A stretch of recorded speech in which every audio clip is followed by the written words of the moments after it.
Blessed goddess of the Crocopeplos, you are liminality who keeps the doors of initiation, and so many call you Propylia, or she who stands before the gates. You are liberation who helps us freely choose, and so many call you Triaditis, or she of the forked path. You are a goddess of learning who guides us from ignorance to understanding, and so many call you Daedalus, or she who knows. Blessed goddess of the Crocopeplos, in the name of Python Dracaena I ask, be with me now as I open my mind. Today's class is called Introduction to the Sorcery of Solomon. I am Sarah Mastros. If you want to learn more about me, witchlessons.com is the easiest place to find me online. And then from there, you can find links to everything else, Facebook, Instagram, email. So who am I? My name's Sarah Mastros. As I said, witchlessons.com is me. I'm the author of a bunch of books, including the one that this talk is about, The Sorcery of Solomon, a guide to the 44 planetary pentacles of the Magician King, right? So today's class is not explicitly about that book, nor is it explicitly about my Pentacles class. It is indeed just an introduction to what I think of as Solomonic sorcery. But full disclosure, from my point of view, the function of this video is to advertise that book and that course, right? So I am going to take a little commercial break in the middle of today's lesson to convince you to buy things. At that time, for people who are here live, I will give you a coupon, but I'm going to cut that part out of the video. Today, we're going to basically cover what Solomonic magic is, and then I'm going to talk a little bit about my approach to Solomonic magic, which I call the SLM method. That's an acronym for Solomon Logos Magic, and we'll talk about that. So that piece, the SLM method, is really a substantial portion of today's lesson. After that, I'll just take a little break in the middle. We'll take an intermission. I might use the bathroom, blow my nose a little bit, right? We'll come back. I'll do a little commercial about the book and the course and the coupon. Then I'm going to talk specifically about Planetary Pentacles, which is what the course and the book are both about, like the particular subtopic of Solomonic magic, right? And then I'm going to walk you through a specific example. The one I'm going to do is the hexagram of Ab-A-Ye. That's a pentacle for acquiring glory. I'm going to talk about using it in the context of career glory, right? So you could think about it as advertising, but also like getting a job or getting a promotion or just like looking good in a way that gets you money. That's the context I'm going to talk about that pentacle in. We'll do a little tiny ritual together, but I'm going to sort of walk you through it. You're going to get a video of this. And unless you read my mind, you're probably not actually prepared to do that ritual yet. So I'm going to walk you through it and we'll do like sort of a quickie version together. And I'll also give sort of an explanation of how you can do a slightly longer form, more prepared version for yourself. So what is Solomonic magic? Let me preface this by saying, like, I am not the Solomon police and I'm not here to like gatekeep who gets to use the word Solomonic. Like, I don't really care. But, right, in order for us to have a conversation, I want to make sure we're both actually talking about the same thing. So what I mean when I talk about Solomonic magic, and truthfully, I think this is what most people mean, and then some people will like narrow it down around the edges in specific ways. Solomonic magic is basically magic that's named after Solomon, right? So if the magic itself, like the text talking about the magic or the magician who is performing the magic, like if they ascribe it to Solomon the Magician King as the teacher, as the initiator, as they are like working in his name in any of those ways, I would characterize that magic as Solomonic. Historically, Solomonic magic is really like a Hellenized Jewish or a Judaized Greek fusion magic that occurs in late antiquity.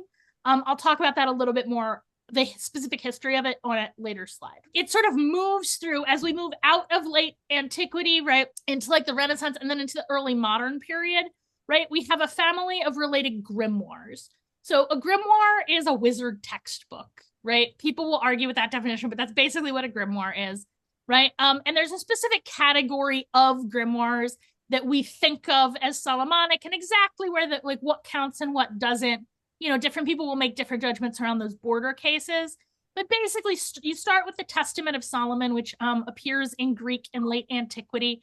And it's basically, it has a little frame story. So it says that, like, you know, this book, this learning came about while Solomon was employing, like, the demons under the command of the demon Ashmedai or Asmodeus. Asmodeus and Ashmedai are the same demon, is what I'm saying. Just like Solomon and Shlomo are the same name in different languages. So Solomon's building a temple. He's contracted basically with Ashmedai to provide labor.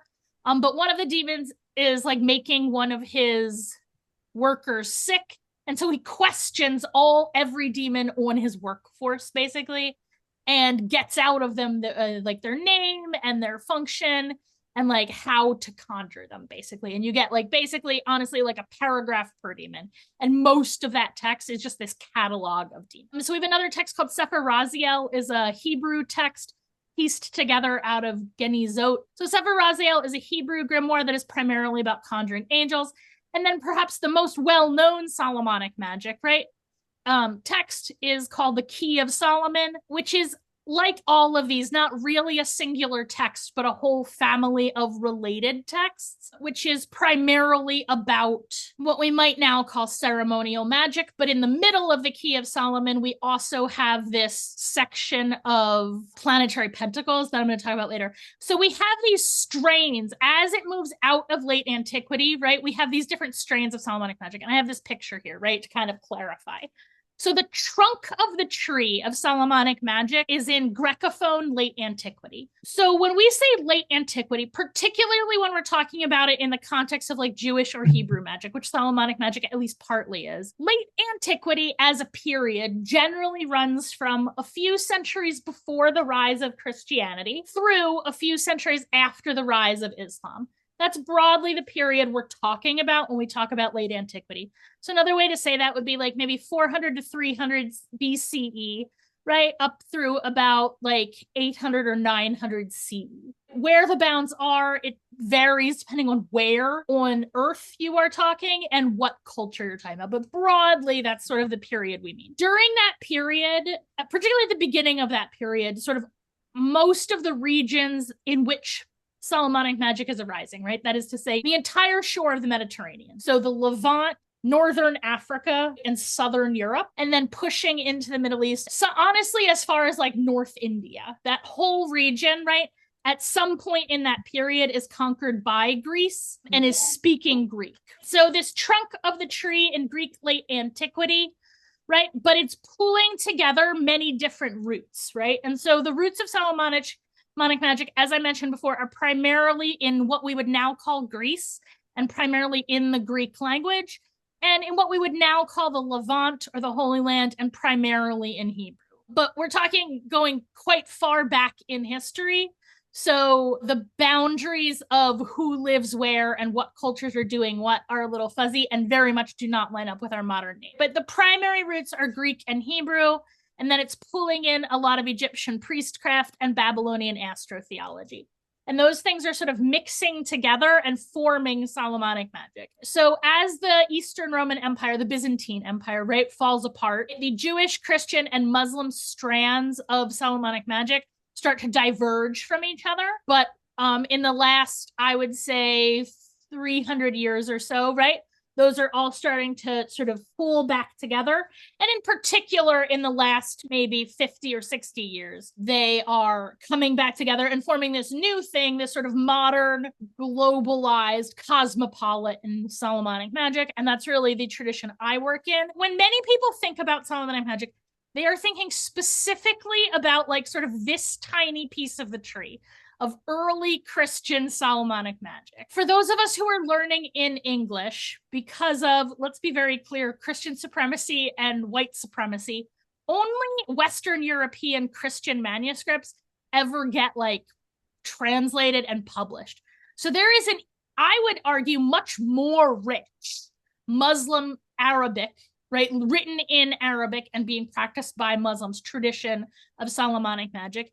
And also a flourishing tradition of Jewish Hebrew Solomonic magic, that because magic is like illegal in Christianity in a way that is not the case in Judaism and is not the case in most of Islam, and particularly until relatively recently in Islam, right? Like these traditions are in some ways much better preserved and they just provide a lot more detail. So I don't know much about Muslim Solomonic magic, and I don't read Arabic, right? But I do focus pretty heavily on this Jewish end. What I practice, right, is a modern cosmopolitan version. It's just a cosmopolitan version that is perhaps more informed by this side of the tree than this side of the tree.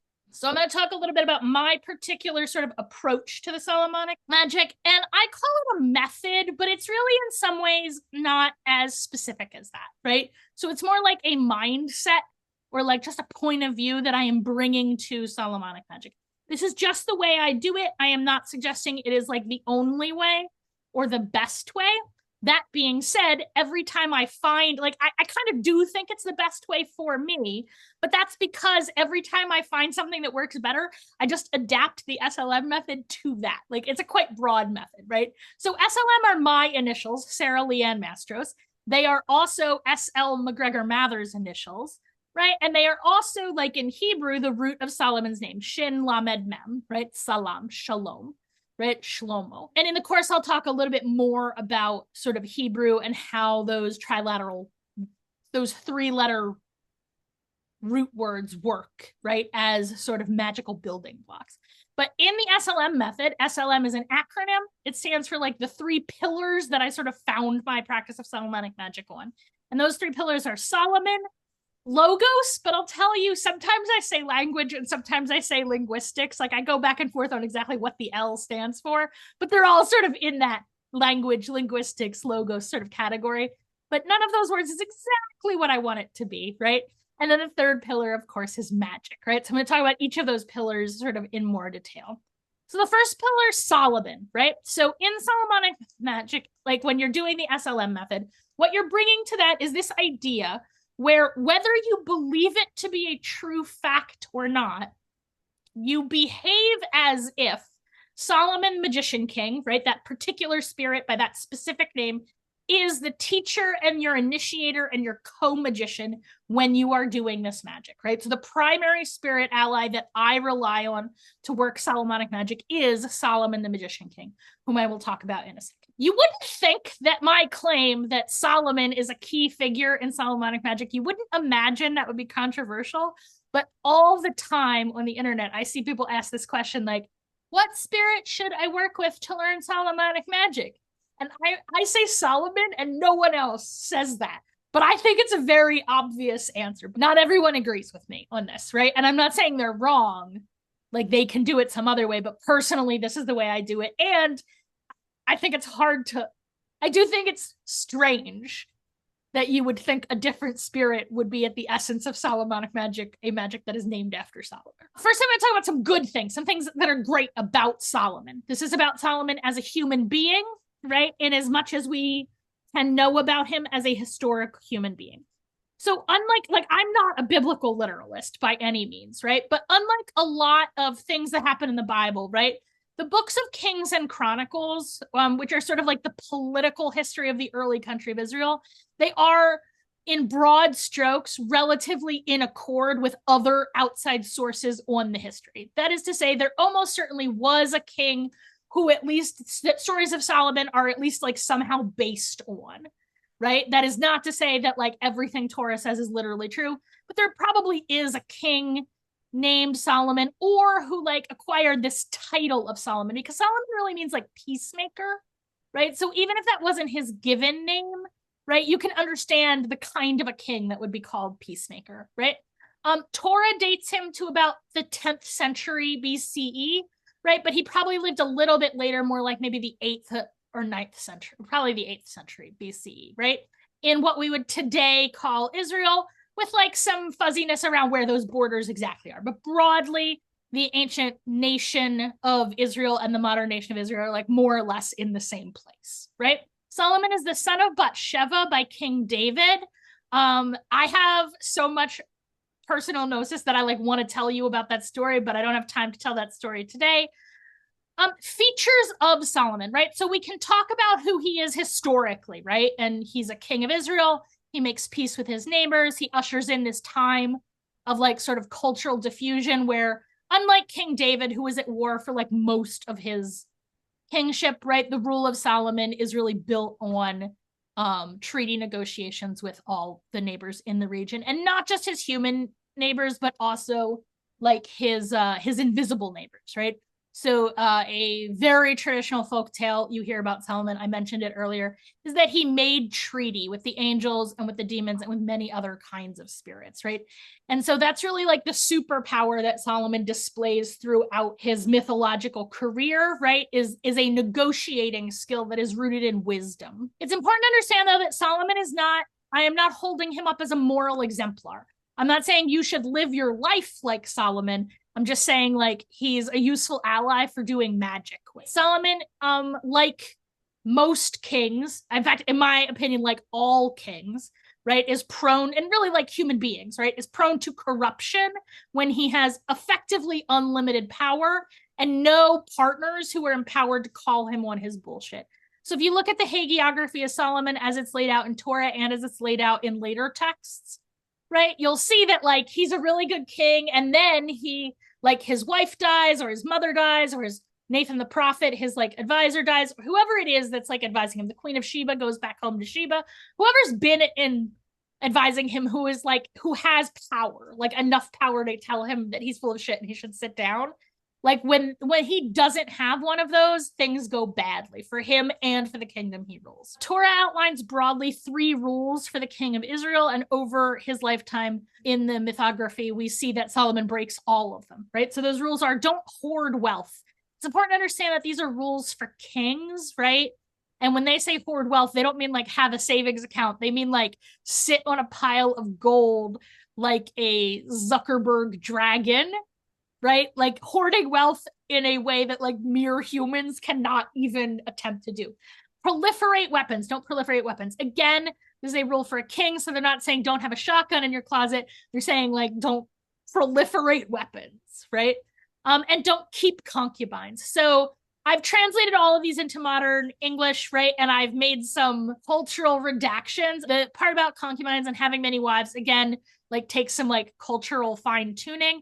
If you'd like to read the actual literal ones, they're in Devarim, Deuteronomy 17. Okay, and finally, like, we're really interested in Solomon not as a historical figure, not as like a religious figure, but as a magical figure, right? So Solomon's sorcery, like I said, it's rooted in wise negotiation, in making contracts, right? And those contracts are facilitated by the use of magical names, right? Names of power. In its essence, Solomonic sorcery, which I would characterize as a kind of goetic sorcery, right, is about talking with spirits. So the spirit I recommend you talk to is Solomon, right? So there are a lot of ways to talk to the mighty dead. Mighty dead are those dead people who like are still famous, basically. So like saints and biblical figures and Greek heroes, like any sort of in that category, right? I mean, because the word hero is specifically Greek. So how do you talk to the dead, right? Well, I can't teach you how to talk to the dead in 4 minutes in this seminar. So instead, I will take 3 hours of the course on Solomonic sorcery to teach it. I also have a 6-month-long course on working with the dead for people who are particularly interested in that. But the easiest way I find for most people to make contact with the mighty dead is to start with feasts, right? So you just make offerings. You can practice with an icon, right? That's a Greek style of doing it, but not the only way, right? And then you invite them to come into your dreams. For most people, I find that like asking a spirit to come in your dreams is the easiest way to make like first contact with them, right? And then I teach sort of a more involved form, right? Of which really dream contact is a special case of adercistic necromancy. Adercistic just means like intentionally getting possessed. It's the opposite of exorcism, adercism. The next pillar of the SLM method is L for logos. And so we approach language. So as I mentioned, Solomonic magic and its essence, it has to do with like divine names, right? Names of power. In Solomonic magic, the way I practice it in the SLM method, right? We behave as though every word, the origin of any word, is as a name, which is, by the way, not a wacky fringe magician thing to think, but also like a well-respected opinion in linguistics. So we act that way, and we also believe that every name is a magic name. So some names are like, the way to access their magic is more well known, but every name is actually a name of power. So we're going to approach the world in that way while we're working the magic. When we talk about magic, it's important to understand that there is no such thing as literal translation. The more closely related two languages are, the easier it is to get something approximating a translation. But when you're translating poetry, when you're translating magic, when you're translating wordplay or puns, like there's no possible way to do it literally. When we change the language that the magic is being done in, we change the magic. That's not bad. I'm not saying that magic has to be done in the same language it was written in. I'm saying that like when you translate it, you are changing it. And you need to like take that into account magically. And like the translation itself has to as well be a magical process to preserve the magic and form the magic in the new language. I work very specifically with a spirit, Hermes Hermeneutides, in this kind of magical translation work. In this particular case, we're going to talk about the Planetary Pentacles. We're talking about translating from Hebrew, but Solomonic magic more broadly, we're usually talking about translating from either Greek or Hebrew, sometimes Latin. Those are foundational languages in which Solomonic magic arises are Hebrew and Greek. And the interplay of those two, that is to say, most people who are originating Solomonic magic, who are creating Solomonic magic, read both Hebrew and Greek. They're Hellenized Jews and Judaized Greeks, right? It's the overlap in the Venn diagram of those particular cultures. In Solomonic magic, we work with this particular spirit, Hermes Hermeneutides, to particularly sort of smooth out that idea of magical translation, right? So Hermes Hermeneutides is a particular face of the Greek god Hermes, the god of the planet Mercury, the god of the crossroads, the god of communication. Hermeneutides is a job title. It's a job title that many human beings in the ancient world held. So if you've ever seen the TV show Rome, the character of Posca is the Hermeneutides for Julius Caesar. It's a go-between, an interpreter, a scribe, like an aide-de-camp. You know, the word Hermeneutides, like the etymology of that word is not actually Hermes o not, but that's how I like to think of it, that a Hermeneutides is a Hermes o not, right? As a face of the great god Hermes, Hermeneutides is really specifically about sort of like cleverness and interpretation and magic. And so I turned to him a lot in this work of like taking these Hebrew amulets and turning them into English amulets. And the last piece of like the L in Solomonic magic is that for me, this is really a kind of magic that is rooted in a love of language. If you are not a nerd, then the SLM method is probably not the right method for you to practice Solomonic magic. There's a lot of like crunchy linguistics and like, oh, the etymology of this word. Oh, this letter means this and this letter means that. Like there's a lot of this sort of crunchy thing to do. And that is a personal preference of mine, right? You can 100% use Solomonic magic, use Planetary Pentacles without understanding them. I just think that that is a sad thing to want. Like if you don't even want to understand things, I don't know. Like, I think you should want to understand things, but I mean, that's just the teacher nerd in me, right? So my goal in this Pentacle course, right, and broadly in my teaching of magic, right, is I'm not trying to teach people how to drive, right? I mean, I do teach a beginner class where I'm sort of teaching people how to drive the magic car. But for the most part, my specialty work is not in teaching how to people to drive better. It's how to teach you, I'm trying to teach you like how engines work, because I'm here to design new engineers to make better new magic engines, right? And there's nothing like, that's just what I am and who I do, nerd magic, right? That's what I'm here for. But if you want like jock magic, I can recommend some teachers who teach excellent jock magic. Third pillar of the SLM method, right? Solomon, right? Solomonic magic method is M for magic. And that is we behave as if magic is actually fucking for real. And we behave as if we're magicians, not scholars studying a historical practice, as if magic is fucking real. It's real in the world. These things we're doing are real. They make actual changes in the world. And that we, like people who are doing SLM magic, are magicians, not the only magicians in the world, right? But we behave as if we are magicians, not like scholars studying magic, not people pretending to be magicians, fucking magicians. What does that mean? So for me, it starts with like thinking like sort of some habits of mind of magicians, right? The first one is like, you know, we got to kind of talk about what magic is, right? And that's a very hard question that I do not have time to like really dig into the roots of in this seminar. But broadly, when I talk about magic, I'm talking about a chain of causal action. The cause is something that is visible. The magician does some obvious things. They clearly did them. They happened like right there. You can look right at them, what's happened. The effect is also visible, not just to the magician, but to the outside world. Something weird happened. But the mechanism of action, right? What happened between this cause and this effect is in some way occulted. It's invisible. It's taking place in the invisible world, in the spirit world, however we want to talk about that, right? The exact mechanism by which it occurs. So it starts here. This causes something to happen up here in this spirit world, right? Comes back to our world and the effects are visible, right? Because I believe that there is a visible and an invisible world and that those things are epiphenomena of each other. We could call it like a physical world and the world of the body and the world of the mind, or the world of the physical and the world of the spirit.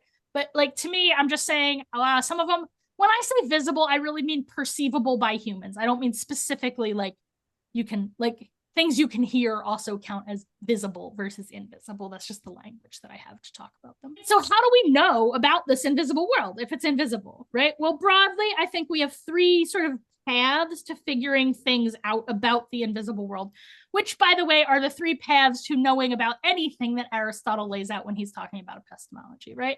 First one of those is called gnosis. That's the Greek name for it, the name Aristotle gives for it, but also the name that we use in magician circles for it. And it's really knowledge that you acquire by direct experience. So like my head covering is blue. How do you know that? You're having like almost a direct experience of its blueness. Now, your experience actually isn't direct. It's being mediated by like a lot of complicated technology, right? Like you're not here with me directly perceiving the blueness of this, right? There's like my camera, and then it's, you know, transmitted among some Wi-Fi to a satellite and goes to you. There's actually like a really complex chain of action, but that whole chain of action is here in the world, right? If you wanted to, you could understand the entire like thing, right? You are perceiving this blueness, right? You have direct experience of it. It's called gnosis. The next kind is called diagnosis in Greek. It's the root of our English word diagnosis. It means knowledge you got by reasoning. So in particular, I think that careful observation of visible nature tells you a lot about the action of invisible nature, right? Like there's just a way that things work. And I assume that spirits that I can't see work more or less the same way as spirits that I can see, like humans and trees and all the like living embodied spirit beings that I interact with all the time. And then the third road to knowledge is pistis. Someone, either a human or a not human, tells you something and you trust them. Pistis. Pistis is often translated as faith, knowledge grounded in faith. I just think the word faith has a lot of like baggage associated with it. So I prefer trust as a translation of pistis in this context. So the next thing is magical mythology, right? So magic, any particular piece of magic, it's like embedded in a cultural foundation, right? Solomonic magic is rooted in particular cultural foundations, right? Those foundations are primarily, again, like Hellenized Judaism. And really, even as it spreads and leafs out into other cultures, it's still rooted in that. For me, like, I'm not a reconstructionist, right? I have no desire to practice magic as if I lived in late antiquity, because I do not live in late antiquity. I have no desire to practice magic like in Greek and Hebrew, despite the fact that I like can do that. Like I do read Greek and Hebrew, but that's not the culture I live in. The culture I live in is this sort of contemporary Anglophone American fusion cosmopolis. And that's where I live. So the magic I practice, I have to do it there. That's the only place I am to do it in, right? In both space and time. Like if I want to affect the world I live in, I have to do magic in the world I live in. And so for me, right, a lot of the importance of Solomonic magic is that it's really well suited to doing that. So certain kinds of magic that I practice, they are hard to translate. I do a lot of magic with like grandmother Monongahela, the river that I can almost see out my window. But Solomonic magic is particularly well suited to like cultural adaptation. It's crossroads magic, like it's magic that arises where cultures intersect, and therefore it's really easy to adapt to like places where we live. Finally, right, it's important to understand that magic, it's a body of practice. It's things that you do, right? Magic is not just a body of information that you learn. It's stuff that you do. What are some specific skills that we use for magic, right? So the ability to focus your mind, the ability to look at something and like take it apart into its constituent pieces. Analysis, intuition, the teacher inside of you, right, that rises up and like blossoms into understanding. Oration, right? Solomonic magic in particular, it's a vocally driven, a word driven magic. And so like being good at words, oration, being good at speaking out loud, and also being good at like assembling words, like in poetry, those are important skills for it, right? Linguistics, right? Like most of the magic we're doing, it didn't start off in English, so we have to sort of understand how the language works. Negotiating, talking to spirits, and not just the ability to hear them, like a mediumship skill, but more importantly, the ability to like understand them, to speak with sort of this spirit person who is coming from a very different point of view than you are. Like, it's not just like talking to a person from another country, like a human from another country, like they're not even human. And so there's a big cultural divide when you're talking to spirits that you have to think of.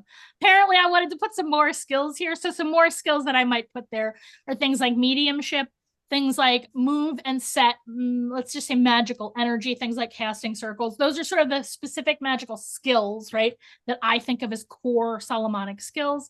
And that is to say some core skills that like I teach Solomonic magicians. The course I am talking about here is the Planetary Pentacles of Solomon, the Magician King. It is a year-long course.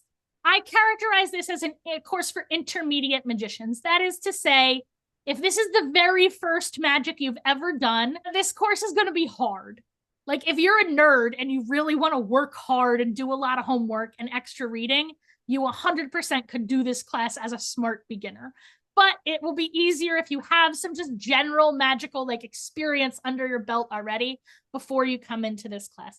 The class doesn't have any specific prerequisites though. You should just have like some basic magician skills. You should be able to cast a circle, although I will teach you how to do that. You should have like some kind of experience working with the dead, but again, I will teach you how to do that. There are 13 lessons in the course, right?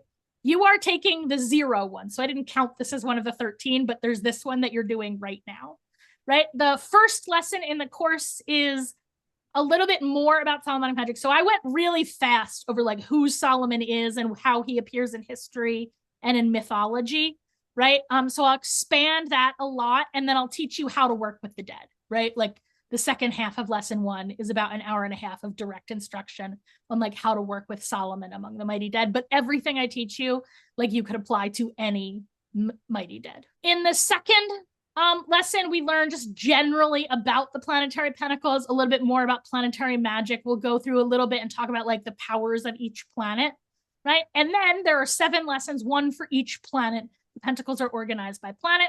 We talk about combining them. We'll talk about designing your own pentacles. There is a final exam. It is totally optional, right? But if you pass the exam and you meet certain other requirements, which are basically that, like, I don't think you're a terrible asshole and I can't stand you. Like, I'm not going to promise that every person who passes the final exam will be offered initiation into the Compact of Solomon. But thus far, everyone who passes the exam has been offered initiation into the Compact. And then there's a lesson 13 that is for the Compact of Solomon. The whole course is $777 or $67 a month. You might notice that that's a little tiny bit extra if you pay by the month. There's like a not quite $2 charge that PayPal charges to do it monthly, right? There are scholarships available, and I'm about to give you a coupon code if you would like one. Right. And there's instructions for applying on a scholarship on, like, I think the next slide. Yeah. Okay. So if you would like a scholarship, here's what you have to do. Just send me an email. In your email, you need to tell me what course you want to take, right? So many people like say, I want to sign up for a course, but I have more than one course. So if you want to talk about the Pentacle course, you got to tell me that.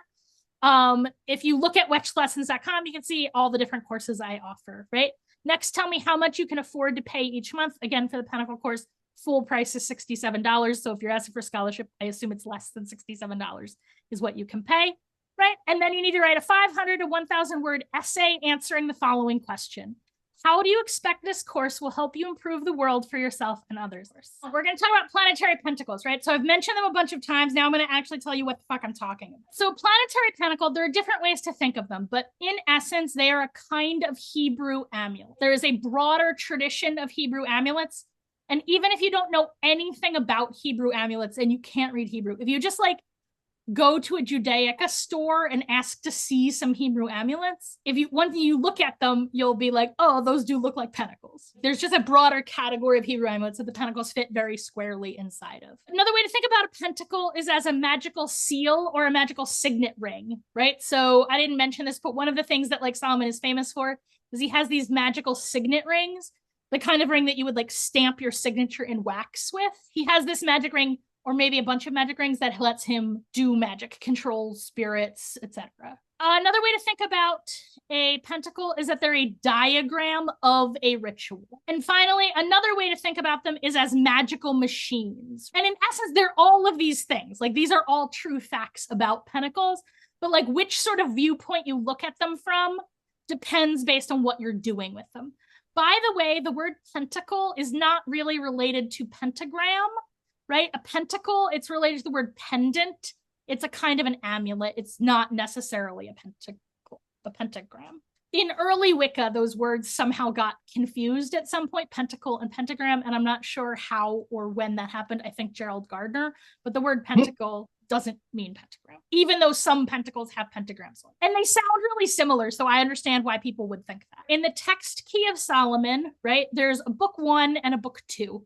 In book 1, basically you get a lot of preparation instructions, right? You got to make a magic robe and make some magic knives and some wands and like tools, right?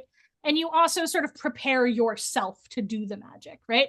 And then in part 2, you learn like how to use all that stuff to do magic. But in between books 1 and 2, right, in many editions of the Key of Solomon, there are these planetary pentacles. There are 44 of them usually. It depends on exactly which manuscript you're looking at. But there's usually 44 of them, and they are generally categorized by planet. They're most familiar from the edition of the Key of Solomon by S.L. Mathers. That's what my book focuses on, and that's what I teach in the course, but I'll reference some other manuscripts as I go along. I also work with a manuscript called Sefer HaOtot, the Book of Seals, which is a Hebrew language manuscript of pentacles.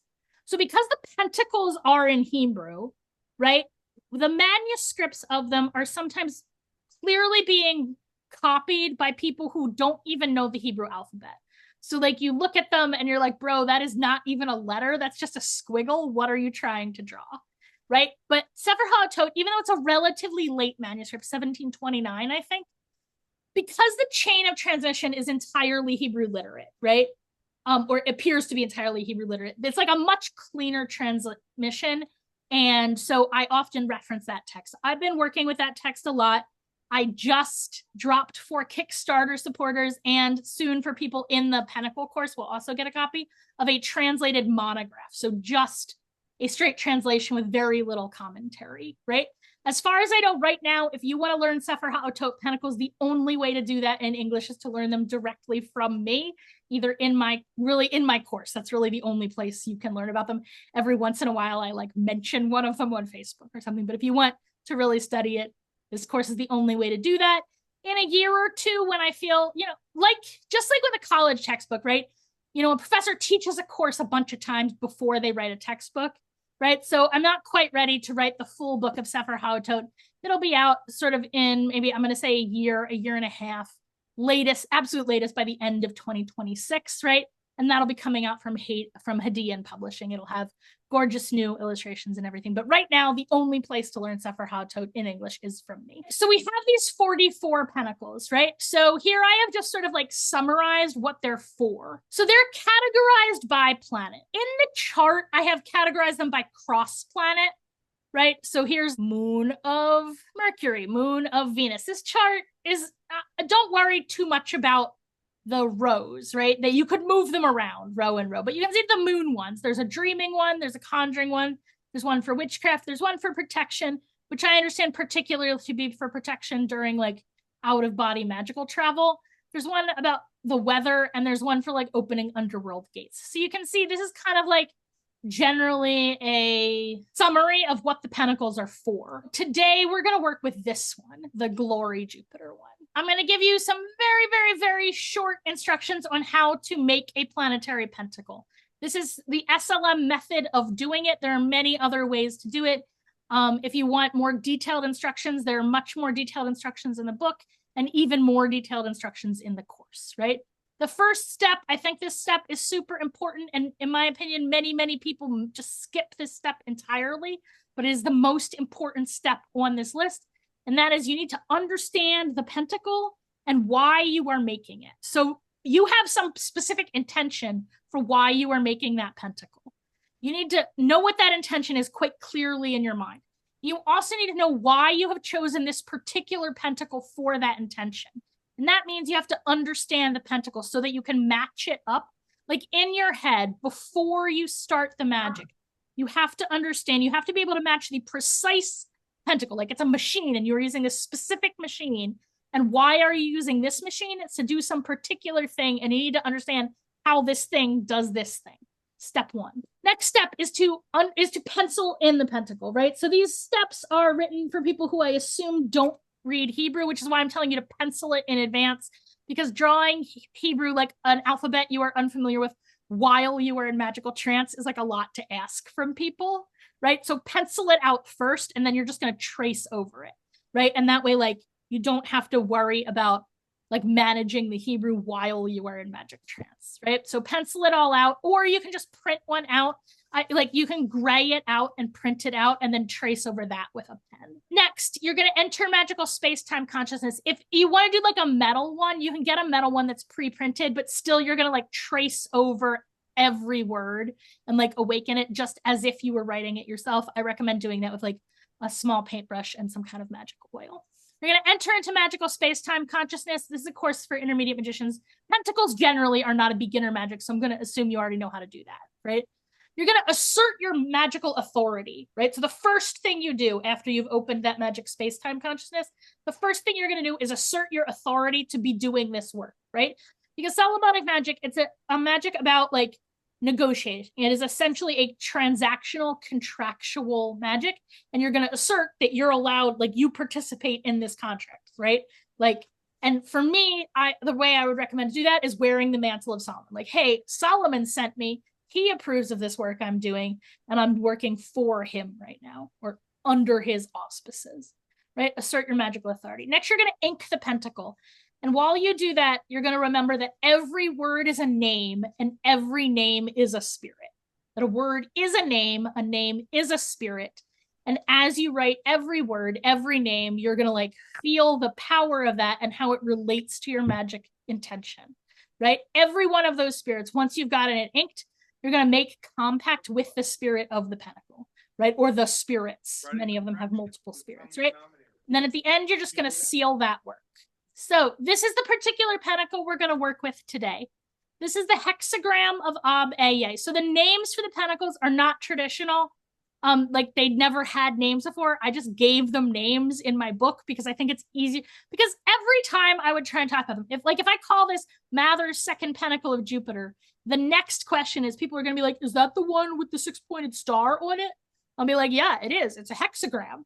And is that the one with the words Ab-Eye on it? I'll be like, yeah, it's the hexagram of Ab-Eye. So I tried to give them names, but the names are really just descriptions of the picture because it's just hard to remember them by number. I find it astonishing that nobody gave them names already. But as far as I know, they don't have names, so I just gave them names, right? Hexagram of Ab-Eye. We're going to work from the Mather's edition of the Key of Solomon, which I have corrected some tiny like spelling errors on. Even though they are assigned to the planets, the power of the pentacles, like they're not essentially planetary, right? Like the power is really coming from the holy names and not from the planet Jupiter. And for that reason, you don't have to worry too much about astrological timing when you make them. Of course, doing things in a moment that like you know to be auspicious and like related to the intent of the work you are doing will always help any kind of magic. Like you will get a power boost to any kind of magic by timing it, just like you will get a power boost to any kind of magic by using like an incense made of appropriate plant. There are a lot of ways to like bring power to a piece of magic, but the essence of Solomonic magic, the essence of the pentacles is not that planetary power. It's the power of the names on them. So we'll talk in a second about, I will read this pentacle to you. It's important to understand that each pentacle is given a general purpose, but when you understand the names, you get a better sense of like exactly what kinds of intents are good with them. So Mather says that this one is good to acquire glory and honor, and then a bunch of other stuff I'm going to yada yada over, and then discover treasure. I'm not like trying to keep it from you. Just today, the use that we're going to use it for is to acquire glory and honor, particularly in the context of wealth. But for example, acquiring tranquility of mind is one of the things that I yada yada over. Like there's a whole list of stuff. This is just what we're going to do with it today. We're going to use this one today for acquiring glory, honor, and treasure. Every person, I want you guys to come up with your own goal for the magic we're going to do today that is like related to these topics. For beginner magicians, right? The kind of goals that are good should be specific, reasonable, measurable, and short term. I realize now that if I had put those in a different order, I could have made SMRT like smart, and that would have been a cool wordplay, but I did not do that. So generally, that is not to say that like magic can't work miracles. But what I'm saying is that for like a 20-minute piece of magic being done by more or less beginners to this kind of magic, right? Goals that you should shoot for: specific, reasonable, measurable, and short term. And I'll talk about each of those in a second. And I'll explain to you what my goal is and show you how it meets all those criteria, right? But goals that are good for this kind of magic that we're doing is good, like marketing, attracting clients, getting a promotion, getting a new job, getting a raise, getting like a mortgage, discovering treasure.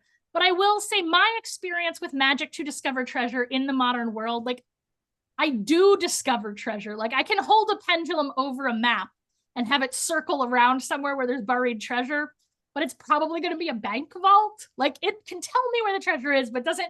This pentacle in particular, I have not found particularly useful for actually getting me at that treasure in any useful way, except in the way where I acquire glory and honor as a professional, and that sort of builds fortune in the less fun sense than bank robbery. But if I was going to rob a bank, I bet this pentacle would be great for that. I'm going to talk about some examples. So Avriel's saying that she's seen this presentation from me before, which is true. From this one, these blue background slides, I have done a couple other places. Most recently, I did on Ivy the Occultist's channel. You can see, like, if you went to that, these are the same slides. I'm going to talk about them slightly differently here because that audience, I think, was a little more beginner than this, or that audience had less experience with Solomonic magic than I think the people who are here today do. So I'm going to go a little bit more into detail today. But Avril is saying she's already seen this, and she had like some spectacular results that I'll let her talk about in a second. And that'll show you like another example of an intention.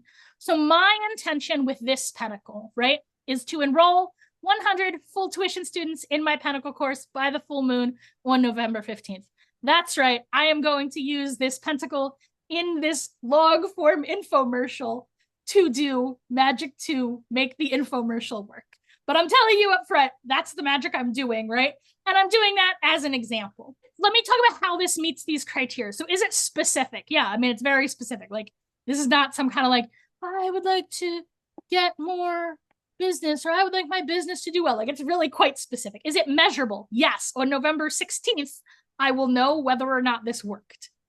Spoiler, it's probably going to work because I'm getting like, it's October 6th. And as of, I've already done this magic a couple times, and I think I should have aimed higher, truthfully. But okay, is it reasonable? Yes, it is definitely reasonable. The reasonableness of that, it's based on like, I know how many people took the course before. I know how many people like signed up for this free lesson. I know how many people see it elsewhere. Like, it is reasonable, right? And is it short term? Yes. So from right now, I would say that short term from now, like a good term of action for the kind of magic we're doing is, I would say, through New Year's, right? So through the end of 2024, those are good things. Okay. So why did I tie it to the full moon? Because the course actually starts November 10th. Why did I tie it to the full moon? I like to have deadlines that like I'm tying to something that has a lot of momentum already. Right? So something like an astrological event, right? So you can tell that I made these slides a while ago because the first one, the full moon on September 17th, that's already passed. So don't make that your goal. The autumn equinox already passed. Don't make that your goal. Full moon on October 17th. That's very short term. So it needs like the things you can get in that short of term, they need to be reasonable to get by then, right? And the next full moon after that is November the 15th. The next one is December 15th. And then New Year's, even though it's not an astrological phenomenon, it has enough like cultural momentum behind it that it's good to tie to.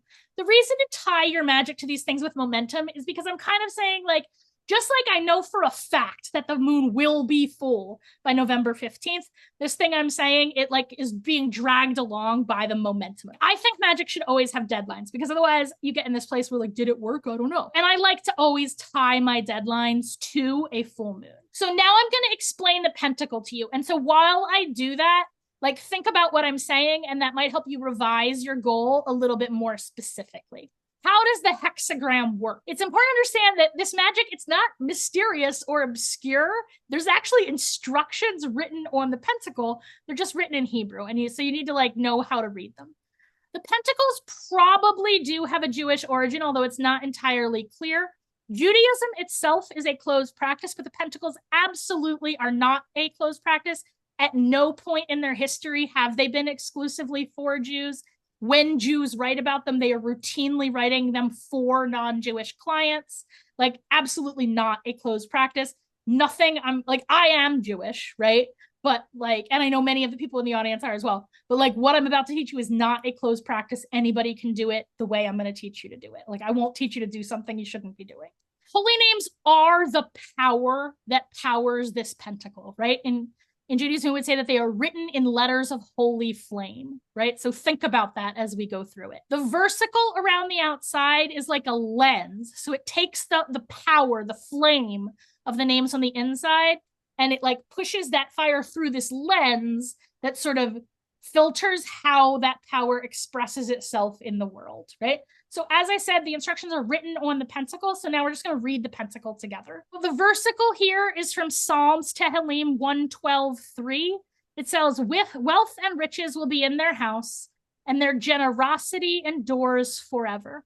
Now, when you hear that quote, you might think that the they there is God, but it's not. If you read the whole psalm, the they in this, like, who is this they that they're talking about? It's any person who is in awe of creation and who desires to be taught. So that's like the first mystic key, magical intention, right? Ritual action for using this pentacle. It's that you need to be a person who is in awe of creation and who desires to learn. Now, I think you should be that all of the time, right? Like, I think that's a good kind of person to just be all the time, but minimally, like, put yourself in that state, right? In order to operate this pentacle. Who's the they? They are people who are in awe of creation and desire to be taught. And so if you are one of those people, then this pentacle ensures that wealth and riches will be in your house and your generosity will endure forever. When we look on the inside, the first name we're going to talk about is this one, Yud He Vav He. This is the most holy name of God. Most names for God are titles. They are descriptions of God. But this is God's like personal name, the way that my name is Sarah. Like, a title for me might be teacher, title for me might be magician, but my name is Sarah. This is the personal name of the God of Israel, right? It is absolutely not okay to pronounce it. You can do whatever you want. I'm not the boss of you, but like, it is deeply, deeply disrespectful to spirit and will 100% fuck your magic up to pronounce this name. So sometimes you will hear Christians in particular pronounce this name as like Yahweh or Jehovah. No. Don't say it out loud. Don't do it. Naughty, naughty, bad. And by naughty, I just mean it is like disrespectful to the magic. You are looking at the spirit that you were trying to get to do something for you and spitting in its fucking face. Just don't do it. Instead, we're just going to say the letters out loud. Yud, He, Vav, He. The etymology of this name is not entirely clear, but it's connected to the verb to be. So again, this is God's personal name, and here you can see it on the pentacle. Yud, He, Vav, He. So when we work the pentacle together, like, we're going to chant these names together and I will point them out as we go. So you'll get to see them. And the inside, right, we have another name of God, Eye. Aleph, He, Yud, He. Goes this way around the circle, right? Eye. You know, Hebrew verb tenses are not exactly the same as English tenses, so it's a little bit hard to translate. This name it means literally something like I will be. We normally hear it as a part of a bigger name, Eye, Asher, Eye, which in Christian Bible translations is often translated I am that I am. But again, in like the tense is really a little bit closer to I will be that I will be. That's the name that the burning bush gives to Moses. It's a really sort of deep, powerful, mystical name. But here, right, we just have the piece of the name Eye, becoming, right? The God of becoming or unfolding. So that name being in the center, right? What is this pentacle about? We already know that it's about like wealth and riches. and enduring generosity, like the kind of wealth and riches that allow you to engage in generosity that endures forever, like the building buildings kind of generosity, right? Big generosity, big wealth, big riches, right? Kingly wealth, kingly riches, queenly, really, as you'll see later on this pentacle, right? And the power in the middle of this, the real powerhouse of this pentacle, is this name of God, which is being or becoming. It's the facet of God that is moment by moment breathing being into becoming, the facet that just creates things out of nothingness.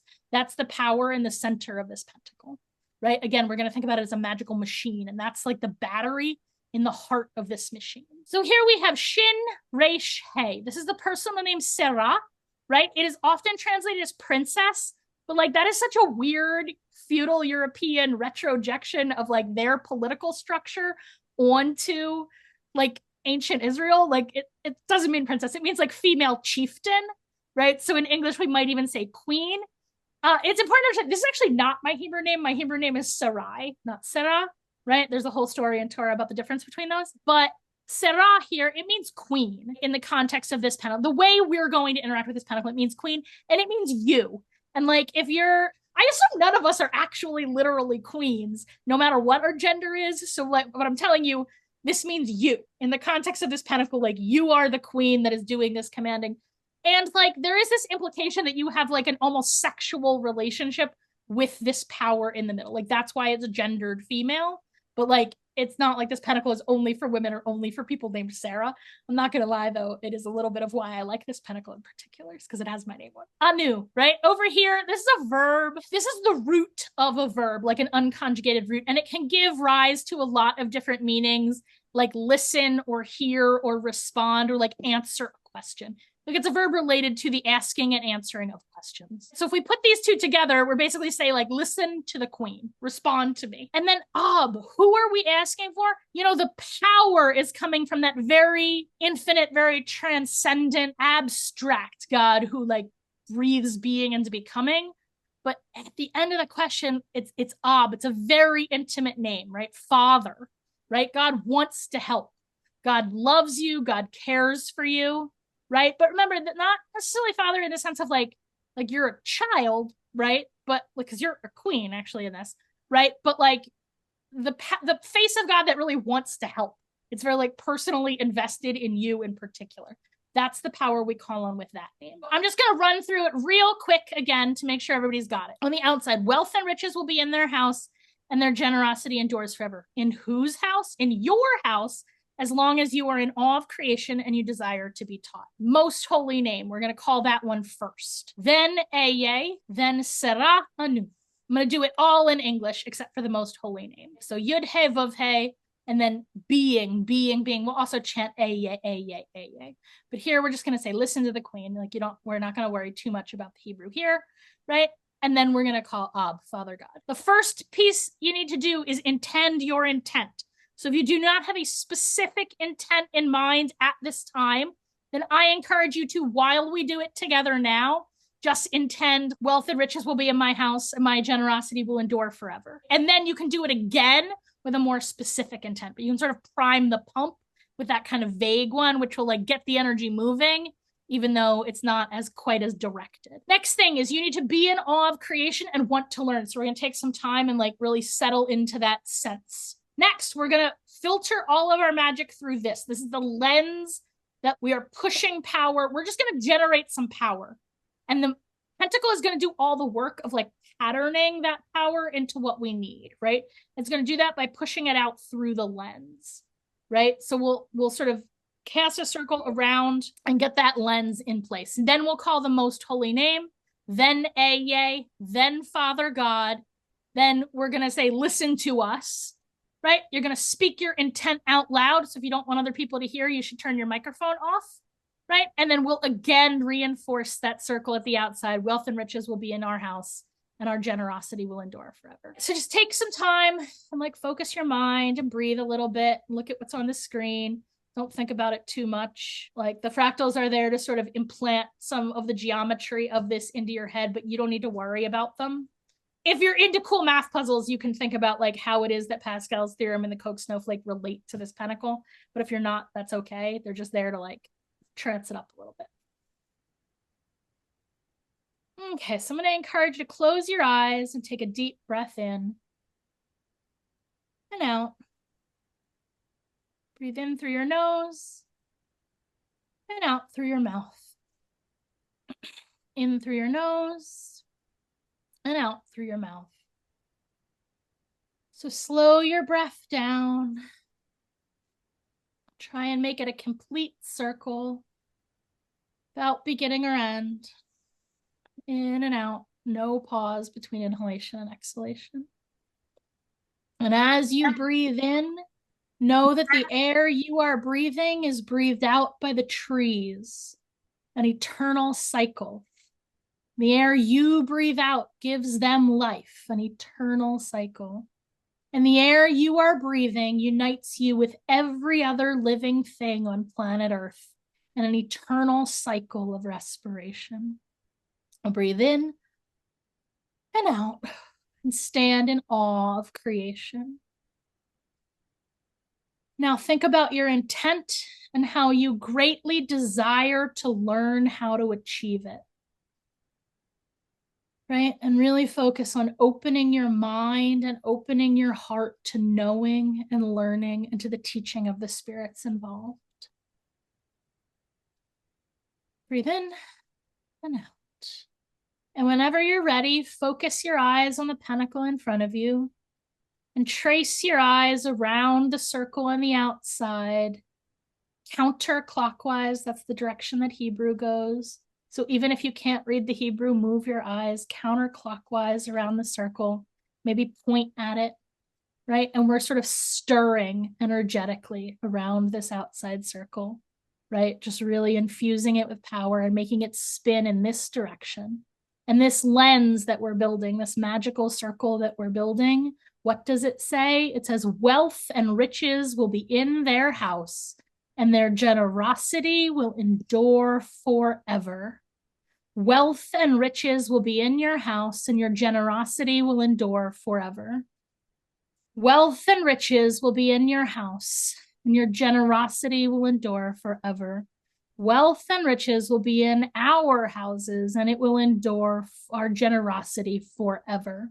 Wealth and riches will be in their house, and their generosity will endure forever, right? And really get that circle spinning, right? Next, I want you to focus on the hexagram itself, the upward pointing triangle, striving up, up, up into the heavens, out, out, out into outer space to the very far reaches of the universe, the upward pentacle of fire, right? The upward triangle of fire, I'm sorry. And then we're going to focus on this triangle, point down, right? Down, down, down into the depths of the earth, down, down, down into the womb of being, down, down, down, the triangle of water, right? And we unite these forces together to make the hexagram. And now we're going to start with the words. First, we're going to chant Yud, He, Vov, He. Yud, He, Vov, He. Yud, He, Vov, He. Yud, He, Vov, He. Yud, Yud, Yud, Yud, He, He, He, He. Vov, vov, vov, vov, He, He, He, He. Yud, He, Vov, He. Yud, He, Vov, He. Yud, He, Vov, He. Yud, He, Vov, He. Take another deep breath. And we're going to work on this one here. This is A-yay, God, the becoming. A-yay, A-yay, A-yay, A-yay, A-yay. Really feel the vibrations in your chest. A-yay, A-yay, A-yay. Don't just listen, chant along. A-yay, A-yay, A-yay, A-yay, A-yay, A-yay, A-yay, A-yay.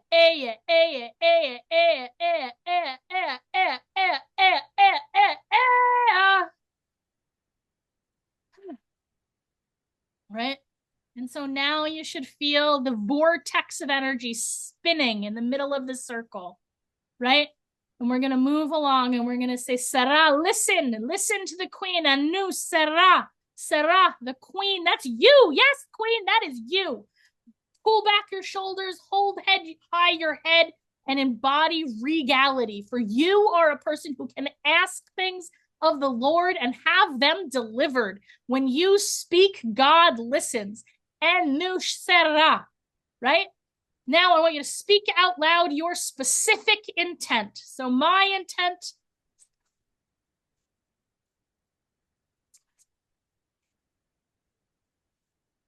You might want to say it 3 times.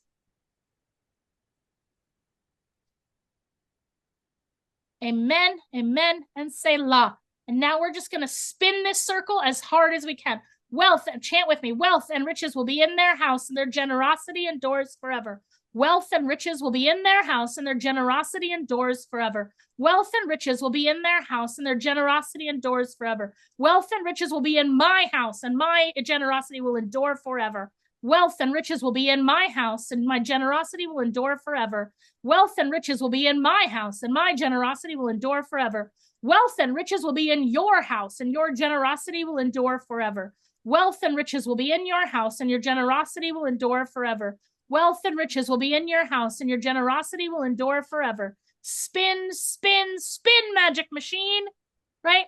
Push the energy out. And so for a couple minutes, we're just going to look at this, and we're just going to push as much energy as we can through our hands into that pentacle. It's going to spin like a gear, spin like a machine, and radiate that power out into the world, patterned up with the power of these magic names. I personally like to blow the power out of my mouth.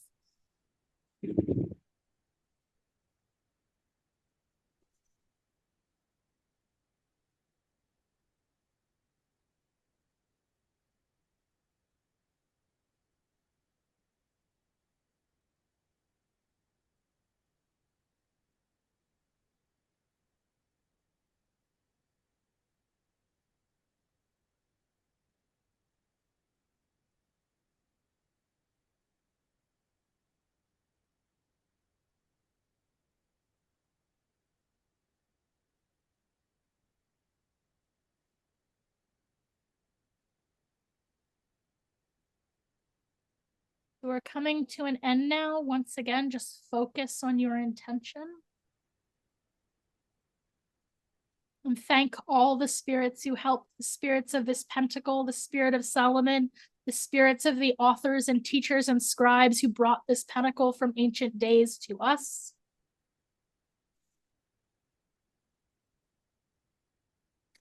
Thank you to the Yud-He Vav-He, the most holy name. Thank you to Eye. Thank you to all the spirits of the pentacle of Jupiter. And thank you all for working this magic with me. Amen, amen, and Salah. Your intention is successful. That is the end. So if you enjoyed that, there are 43 more of these pentacles. You can learn them all, and you can learn them how to use them in really much more sophisticated detail. So this is a very beginner method to use this pentacle, right? You can learn to do a lot more sophisticated and sort of hardcore magic with them in the course. And you can also understand how they work well enough to be able to take them apart and put them back together to make your own pentacles for special uses. So you can find me at witchlessons.com. You'll be able to find the sign up for this course there. You've got a coupon code. You can email them. Thank you guys so much for coming.